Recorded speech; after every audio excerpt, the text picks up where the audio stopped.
Hello. It's been a minute, and things are looking way different. So, it's been a while since I've uploaded this series, and I've been working on it a little bit off camera, as I just wanted to see what I needed to do, because there was a lot of things that I could do, but none that I really wanted. So, there's a few things that I have to update you guys on. First of all, trains. I've gotten into the train creation of things real quick, and it looks alright, I think. It doesn't look that bad. However, this is nowhere near done because this whole area, it looks like ass. I mean, like, if you look at it from, like, way up above, there's nothing interesting going on at all. It's just a flat piece of stone, some other things spread around the place, and then a hole in the ground. So, I'm gonna fix that. But to explain everything I've done, we're gonna have to fly through here real quick. This is a tunnel for that train to fit in. However, it is not done yet, and of course, this is the tunnel that train is going to run through, and it's not done yet. It is still needing to get dug out fairly far. As you can tell, it's already been dug out a decent amount. However, we do have to dig that out a lot further. And I've also started setting up a little carrot farm over there. However, that is not even close to being able to run smoothly yet, as there's only one tiny little farm there, and I want there to be a lot more. And the reason why I have set that up is because our food problem is running a little dry. We only got 34 golden carrots in our inventory, and then 13 more in storage. So my plan was to make a gold farm, and also a carrot farm, and then automate the crafting of golden carrots, which is easy. It's really easy. And you may have noticed that the iron farm actually is torn down, and I got rid of it because I figured out a way to make them work about 7 times faster. The only problem is that it will produce a little bit more lag, but I mean, we're already at about 90, 100 something FPS, so a little bit more lag won't hurt at all. But to show you guys that, we have to transition over to a creative world. So, when it comes to iron farms, it turns out I am very stupid, and the way that I was washing gravel down before is insanely ineffective. So, I came up with this. I actually didn't come up with it, but I've seen people build iron farms like this and then designed this iron farm around that. It's fairly simple, and it does take the same stone farm that I was doing before. It's just a tiny bit bigger, and instead of putting the gravel into another vault and onto a belt and washing it that way, instead, we're just shoving it all down into this block right here. What this does is it basically just means that every single stack of gravel is getting washed at the same time. So the plan is, we're going to take basically this whole farm, and we're going to put it in our survivor world. The only problem is, because of the lag it'll produce, I'm only going to run it whenever it is not, being recorded, and that means I'm going to have to put it fairly far away from my actual base, just so it doesn't have itself rendered in while I'm recording and all that. So we're going to build this up in our survival world, but not yet. And the reason why we aren't going to build that up yet is because, well, A, we already have plenty of iron as is, and B, I want the iron transported back here via train. So that would require this entire tunnel that's down there to be entirely dug out to where I want to build the iron farm at, which means we also need to find out where the iron farm is going to go. I initially had it literally right next to the base, however that turned out to be stupid, as it caused a decent amount of lag and it was always very loud whenever I came outside, so I don't like it being there. So we're gonna have to go around, find somewhere to build this thing up at, and then make a little coordinate for it. However, before we get into anything else, this video is sponsored by me. That's right, me. I'm doing it myself. If you're a guy and anything like me, you'll find that most men's clothing is fairly dull, mainly being black, white, or red, or some kind of blue. And there's normally not that many options. So I've taken it into my own hands and set up a website. So if you go to dragonclothing.com, you'll find a decent set of clothes, all designed by myself, that you can purchase down in the description below. There'll be a link. And if you guys do have any cool ideas for designs, then I will also like to hear them. I'm going to be releasing designs every so often, but I have drawn a little bit of a blank on what to do, but trust me, there will be a lot more on that shop. So head to the link down below, pick yourself up something cool, and let me know what you think. The only thing I will say is to buy a size, generally a size bigger than you are.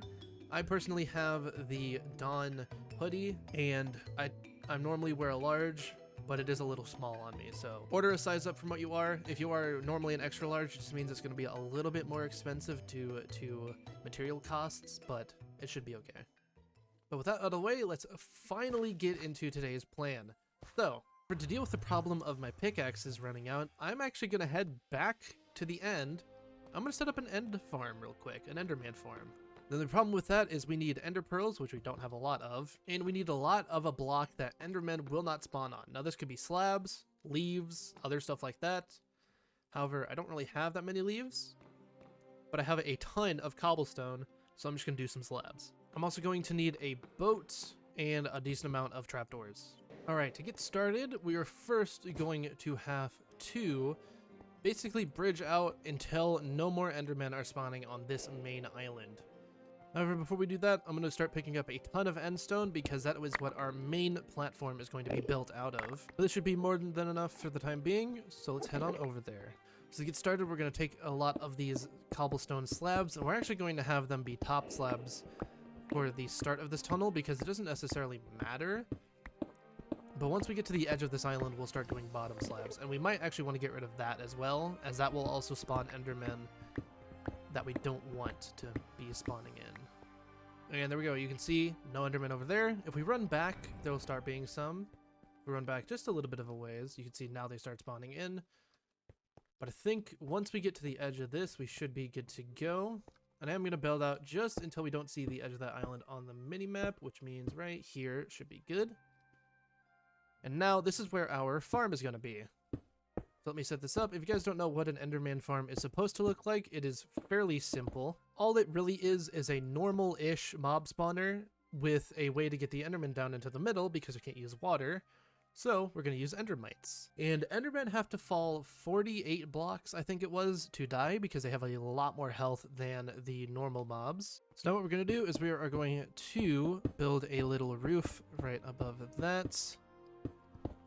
And the reason why this doesn't have to be lower is because Endermen are 3 blocks tall. So 2 blocks from the actual platform means we can actually get under here and pick up drops in the middle, but Endermen should still not be able to get out. So we're going to build up the rest of this stack, which is 44 blocks, and our spawning platform will then be all the way up there. And there we go, we got all that done, and what we're going to do is we're going to replace these top blocks with endstone, because this is where the spawning platform is going to start. So before we actually start building out the platform, what I'm going to do is I'm going to take some of these full blocks, and because the Endermen are the only thing that could spawn out here, we can actually do something fairly interesting, which is really nice, as we could just take this full block that we're already standing on, go 2 up, and then build a line like that. What this means is that Endermen will still fall down the center of this column, but they still won't be able to fall out of it because they're 3 blocks tall and this is only a 2 block gap. So if we check this guy real quick, we're going to push him down into the hole. So now he should survive. Which he does. Perfect. And now, if I come down here, I should be able to just... And yeah, there we go. Perfectly done. And now when Endermen rush to kill the Endermite that's going to be in the boat up here, they'll just run down the hole and fall and die. Or not die, but get really close to. Which means then we'll just sit down here. Whenever Endermen fall down, we'll just be here ready to kill them. So, what that means is we need to go get a few extra items. Mainly wool for the platform down here for them to fall onto, as well as a name tag for the Endermite, which I don't actually think I have found a name tag. So we're going to have to definitely search for one, unless there is a crafting recipe, which there isn't. There we go, name tag. Perfect. That's exactly what I needed. So we're going to head back out, we're going to head back home, get the name tag named up, and go straight back to the end. There we go. Quickly name tag this guy, put the boat down whenever I can.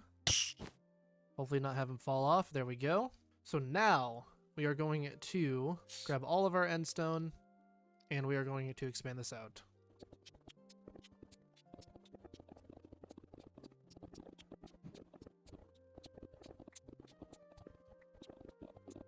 And there we go.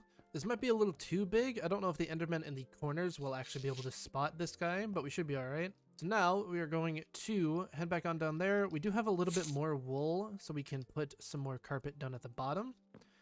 And I hope this is enough for this to work. We should start seeing Endermen falling down here, though, relatively soon. Yep, they're already here. Hello. So our platform is good to go.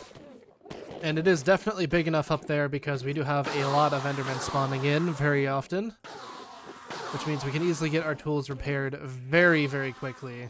And also, before we continue on, if you've made it this far in the video, I have a question.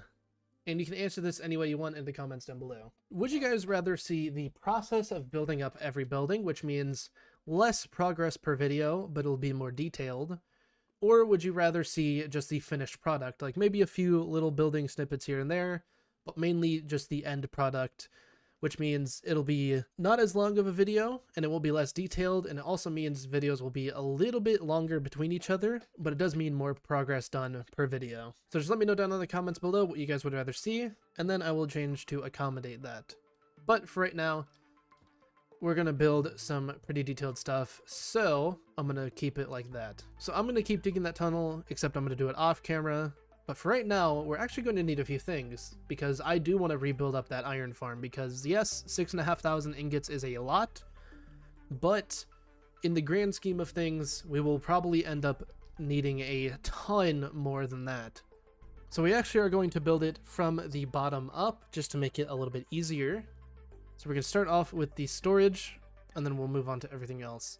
But the one thing I actually didn't bring is belts, and I'll probably need them because the plan is to run a belt along here, like so, and we'll have the belt coming across here, and then we'll have these funnels aiming inwards, like so. So then as the belt pushes blocks along, it'll fill up from this side over, but that does mean we're going to need the basin that compresses everything down basically right here. So now whenever this is actually being made, it'll only allow both ingots and blocks to be made. That'll put down onto the belt and then transfer it over into these storage places, which should be good. What we're going to do is we're going to put down a chest right here. We're going to have a brass funnel on this side of it, which that'll be for iron nuggets. And on this side of it, which will be for any of the flint. So then up here is going to be the smart chute. And inside of here, we're going to put gravel. And this will be on the deny list, so this will accept everything but gravel. And then this is where everything is going to get washed at. So we are going to do some of this. These will be where the leaves are going to be at. These will be full up of water, which we can actually do right now. And then the fans will go in behind here. And so all of the crushed cobblestone will come down into here, and we'll sit right on this. So what we're going to need is room for the water, and we'll also need room for the crushing wheels, like that. And then this is where the item vaults will be. And then to set up the crushing wheels, we're just going to need these bricks to come out like so. And the crushing wheels are going to be set up like this. And then they just connect up together. Now we don't have enough crushing wheels to actually get all of these chutes done. That should be fine. All we're going to need to do is put a crushing wheel down right here, and then another one down on the other side, like that. Which means this little platform will have to be brought out a little bit, just like so. And then these will go down like that. But we do need a ton more crushing wheels to get this entire thing built up. That's fine. There we go. We have 8 left over, which is fine. But we definitely did need a ton of those. So then over on this side, we're going to get our gearboxes and shafts, just like so. And what we need to do is power this gearbox right here. So we're going to have a shaft coming out of that. That should be plenty. So now we got to figure out how to get these fans nice and powered up. Shouldn't be too bad, I don't think. We'll just do something like this. Vertical gearbox, we're going to have it face the other way. Just like so. We're going to get another vertical gearbox like that, and then just have that happen. But on this top one, we're going to have these come out, and then put a gearbox right here. And it shouldn't matter which way these fans spin, because there's water on either side of them. If they blow out air, they'll have water, but if they suck in there, they should also have water. So it should be fine. Perfect. So now we should be able to just clear out all this. It does mean we are going to run out of lava down there once it does pump up the rest of it, but we should have enough cauldrons down there, hopefully, in order to power the rest of this. Now these should be spinning at near max. Nope, that is maximum speed. Perfect. And we do have enough stress units for that, which is good. And we actually have the fans running as well. So this is all done and dusted. All of these should be running. We do have lava flowing in, and we already have 5 buckets ready for storage. So yeah, we have plenty of lava being made. So now all we got to worry about is the cobblestone generator, which is easy enough. So then the rest, all we need to do is throw down the water right here, and this should hopefully turn on. I can hear cobblestone breaking. So it's going to be a little laggy because of how much cobblestone it is generating, but we should start seeing some gravel fall through all this, which is perfect. We should then see that it is burning everything when it shouldn't be, but that's fine. Do that, and then we do that. And now, should be good to go. This should be iron nuggets, right? Yep.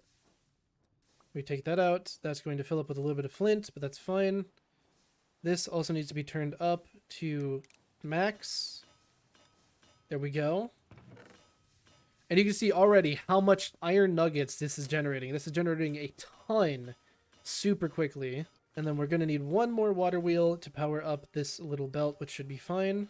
There we go. And then we can just cover up this. And that is the iron farm all done and ready to go. It is producing iron a lot faster than our previous one was.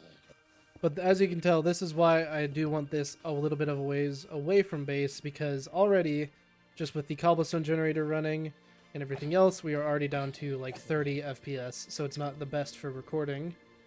But with that being said, I'm quickly going to encase myself in here just so I don't get attacked during the night, and I'm going to AFK this thing for 10 minutes just to see how many blocks this will make in 10 minutes, and then we'll multiply that by 6 and see how much we'll make an hour. So I will be back. Alright, so it's been roughly 10 minutes. Being probably a few seconds over, but in 10 minutes we made 73 blocks of iron. That's really good. So if I open up a calculator real quick, 73 times 9, we made exactly 657 iron ingots in 10 minutes. If we multiply that by 6, we're making roughly 4,000 ingots per hour, which is insane. That is really, really good. That's about 4 times as fast as my previous iron farm, even though it is roughly the same size. So that is way better than the previous one. So I'm going to keep this up and running for quite a little while, although I'm not going to be around it because of how laggy it is. But with that being done, I am actually going to end this video off here. I have 100% a lot of work cut out for me, like removing all this, building up a different building here, clearing out the tunnel, and a lot of other stuff. So I'm going to get to work, and I'll see you guys in the next episode whenever that is all done. But I hope you guys enjoyed. If you guys did, do be sure to hit the subscribe button down below. It does help me out a ton. We are close to getting up to 800 subscribers, and my goal is 5,000 by the end of the year. So if you guys do want to help me out with that, then of course do be sure to hit the subscribe button down below. I hope you guys enjoyed. I hope you have a good rest of your day or night, depending on where you are. And I will talk to you all later.